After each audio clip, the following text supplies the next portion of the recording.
What's up mga inampak? And this is more of just an update. We're going to be talking about like 2 to 3 topics today, but I'll try to make this very quick in a way. So, first thing that we'll talk about will be like the layoffs.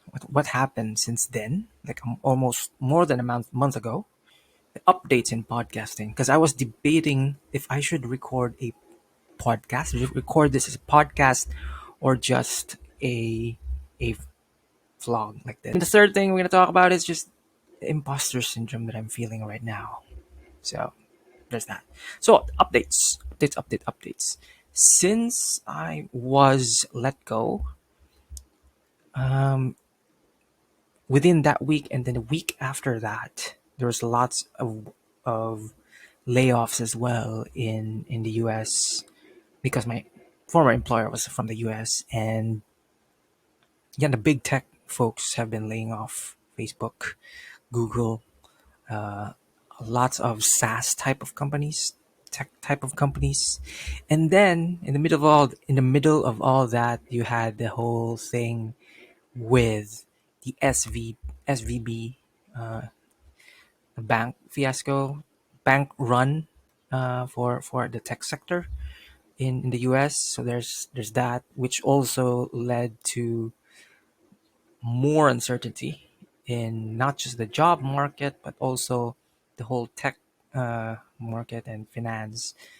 There's a lots of things going on in the US basically, and I'm not from the US, but I'm covering them or I'm tracking them because when you're looking, when you're freelancing or when you're doing remote work, you have to understand the whole industry or the industry you're trying to get to or the market that you're trying to get into, and the potential employers of that market if they will be existing in the next 2 years 3 years or something, right? Like a lot of the freelancer communities here in the Philippines, like Facebook groups. There's lots of them. You just search them, freelancer PH, and you get lots of results. And there's lots of chatter around advice avoiding startups that are hiring because they could potentially lowball you, but at the same time they could also work you to death, and at the same time their offer is not proportional or fair compared to the task that they are demanding in the job description. For example, there's that, and just overall, just job security and having that understanding that when you're looking for US based remote work, you will definitely have to be competing with the locals there. So there's also that. Um, Other than that, there's a whole lot of updates as well in multiple sectors. Let's start with the podcasting updates. It's back to back, as well as the freelancer world update. So, from the freelancer world update, this is just a quick one. So, Upwork decided to abandon or to change their whole cut or the fee that they charge for every job. So instead of the tiered system, now it's just everything is just flat rate 10%. And the older freelancers are like, it's unfair because we work their they work their butts off to reach the highest tier, which is the lowest fee of 5%. And now everyone's just gonna get thrown into the 10% flat fee.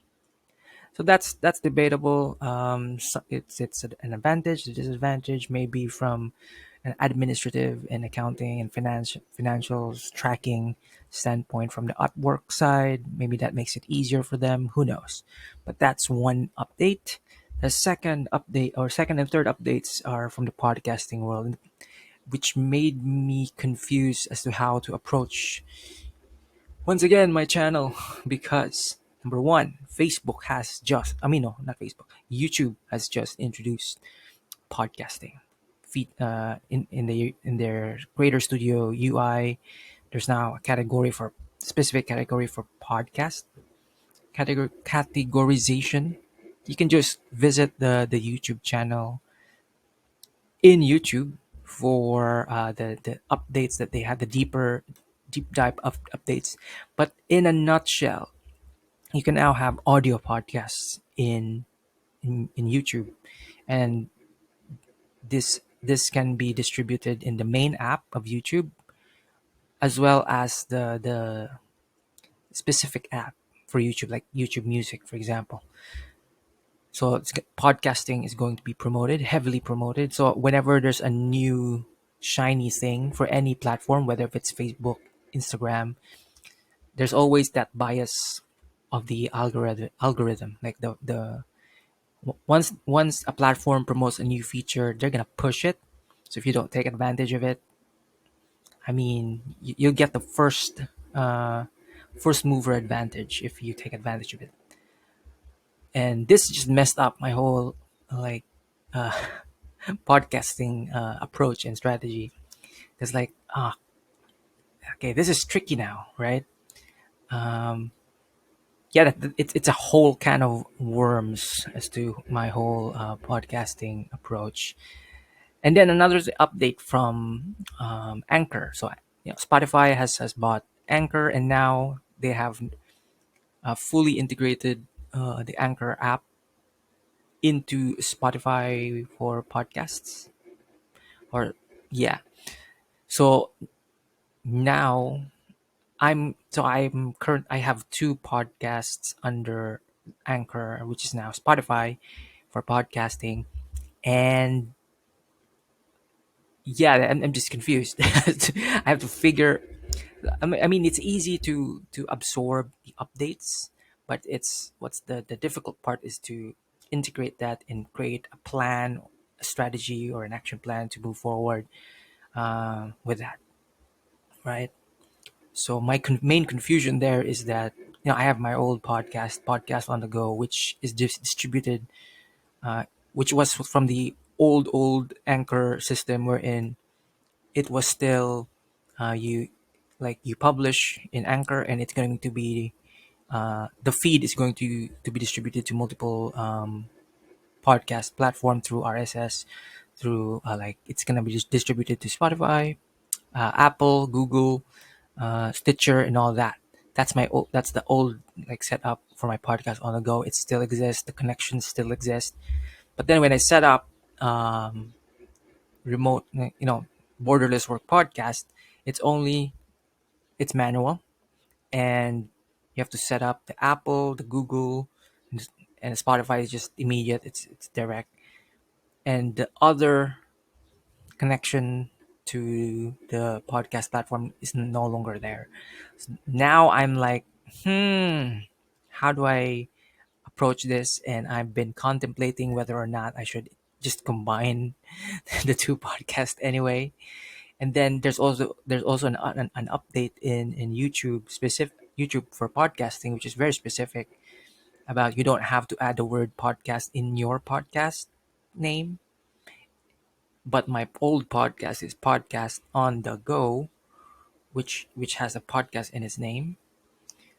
I mean, I watched Think Media podcast discuss this in length because we have the same issue wherein Think Media podcast is in their name, in the name of their channel. But for me, the name of my channel is my name, my nickname, Iggy Go, and then the name of my podcast is Podcast on the Go. It's a mess. It's a whole mess. Other than that, now have new work, and I'm very excited to work there. But with that, I'm feeling the imposter syndrome kicking in as well, right? So, what is imposter syndrome? Let me just get my notes here. Imposter syndrome, also known as impostorism, imposter phenomenon, fraud syndrome. It is an overwhelming feeling that you don't deserve your success. You become convinced that you're not as intelligent, creative, or talented as you may seem, and you suspect that your achievements are down to luck, good timing, or just being in the right place at the right time. Yeah, yeah. So, I mean, I think this boils down more to the feeling of being, overwhelmed in a way, because there's so much updates since I left my previous work, right? AI has gone batshit crazy just in 1 month. There's so many new AIs since ChatGPT.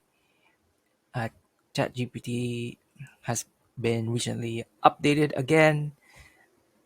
There's a whole slew of new ChatGPT plugin or thing. It's crazy, right?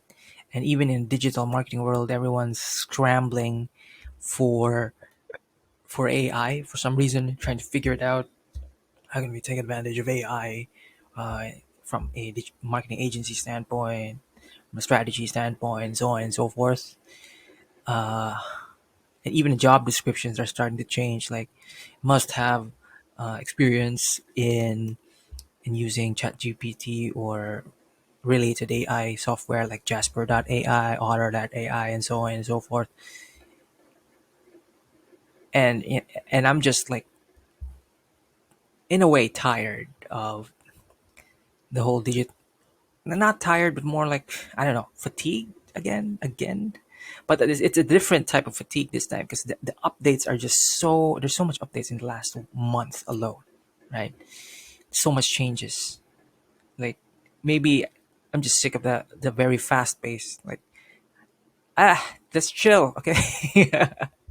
Let's just chill, right? And even the let's say, for example, you're looking for a digital marketing manager type of role, right? The list, the bullet points of preferred skills and experience has gone longer, you know, and like, and you're reading through that, and you're like, one person cannot have all these skills, right? If they have all these skills, it's probably going to be basic skills, and they're like, oh, we need you to be this and that. Oh, goodness. So yeah, I'm dealing with maybe a mild form of imposter syndrome, a combination of factors: stress, frustration, excitement for my new venture, new work. I don't know. I have no idea. How do I deal with that? I just Google things, uh, watch motivational videos, and yeah, maybe tomorrow or later today I'll be doing some meetups with people after 3 years of just chatting online. Maybe that would help. Talking to friends may help. Talking to other fellow content creators may help. Who knows? So I'll figure that one out. And let's just wait for that. I'm gonna make a vlog as well for that. Not a sit down vlog, but more of like a dynamic type of vlog. The old vlog format thing. But yeah, thank you so much for watching. Thank you much for listening for this like rant ish update, life update type of deal vlog sit down. And see you guys next time. Peace.